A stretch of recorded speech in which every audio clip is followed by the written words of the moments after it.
तो 12 नवंबर 2023 को दिवाली वाले दिन सुबह 5 बजे चार धाम प्रोजेक्ट के सबसे बड़े टनल का एक पार्ट कोलैप्स कर जाता है, जिसकी वजह से 40 वर्कर्स वहीं फंसे रह जाते हैं। To reach the 41 construction workers who are trapped in a tunnel. For the lives of 41 Indian construction workers trapped underground in a collapsed tunnel. तो इसकी शुरुआत होती है 9 फरवरी 2022 को, जब केंद्रीय सड़क परिवहन एवं राजमार्ग मंत्री नितिन गडकरी ने बताया कि 12,500 करोड़ रुपए की लागत से चार धाम ऑल वेदर रोड परियोजना इस वर्ष दिसंबर तक पूरी की जाएगी और साथ ही टनकपुर पिथौरागढ़ हाईवे और लिपू लेक तक इसके हिस्से को भी दिसंबर 2022 तक पूरा कर लिया जाएगा, जिससे कैलाश मानसरोवर की यात्रा सुगम हो जाएगी। और लगभग 889 किलोमीटर लंबी इस चार धाम परियोजना यानी कि प्रोजेक्ट का उद्देश्य हिमालय में चार धाम तीर्थ स्थल बद्रीनाथ, केदारनाथ, गंगोत्री और यमुनोत्री के लिए कनेक्टिविटी में सुधार करना होता है, जिससे इन केंद्रों की यात्रा सुरक्षित हो, तेज हो और भी अधिक सुविधाजनक हो सके। और इस काम की रिस्पॉन्सिबिलिटी दी जाती है पीडब्ल्यूडी, बीआरओ और एनएचआईडीसीएल को। और पीडब्ल्यूडी का मतलब होता है पब्लिक वर्क डिपार्टमेंट। ये एक इंडियन गवर्नमेंट एजेंसी होती है और ये रिस्पॉन्सिबल होती है building and maintaining public services, जैसे कि public government constructions, highways, bridges, public transportations etcetera.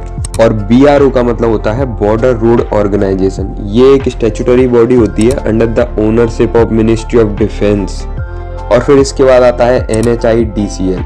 इसका मतलब होता है national highways and infrastructure development private limited. ये भी एक फुली ओन्ड कंपनी होती है गवर्नमेंट ऑफ इंडिया की। इसको 2014 में सेटअप किया जाता है और ये भी हाईवेज बनाने के लिए ही रिस्पॉन्सिबल होती है। और अब बात करते हैं उस टनल की। तो ये जो टनल होता है उसकी लेंथ होती है 4.5 किलोमीटर की और ये सिलक्यारा और दंदल गांव के बीच में बनाया जा रहा रहता है, जो कि उत्तराखंड के उत्तरकाशी डिस्ट्रिक्ट में ही आता है। और ये जो एक्सीडेंट हुआ रहता है वो होता है बरकोट और धरासू के बीच में। तो अब बात करते हैं उस टनल की। तो टनल की खुदाई एक तरफ सिलक्योरा नाम की जगह से स्टार्ट कर दी जाती है और दूसरी तरफ बरकोट नाम की जगह से स्टार्ट कर दी जाती है। एक तरफ से 2.8 किलोमीटर की खुदाई हो जाती है और दूसरी तरफ बरकोट नाम की जगह से इसको 1.7 किलोमीटर की डिस्टेंस तक खुदाई कर ली जाती है, यानी कि 90% तक काम पूरा हो जाता है, लेकिन सिर्फ 500 मीटर की डिस्टेंस ही रह जाती है।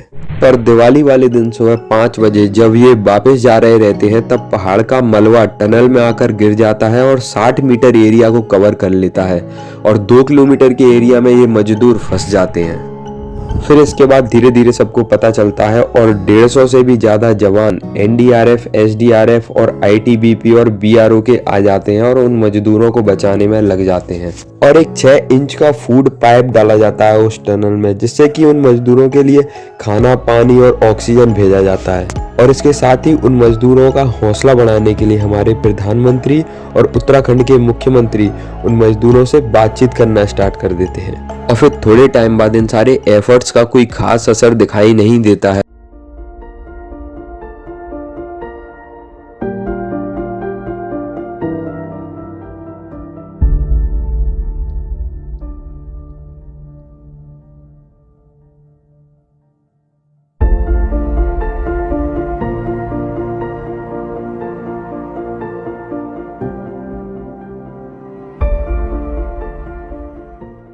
और फिर एक दिन यूएस की ऑगर मशीन लगाई जाती है और उसमें से पाइप भेजना स्टार्ट किया जाता है, पर पाइप को अंदर भेजने के लिए बहुत सारी प्रॉब्लम्स फेस करनी पड़ रही रहती हैं।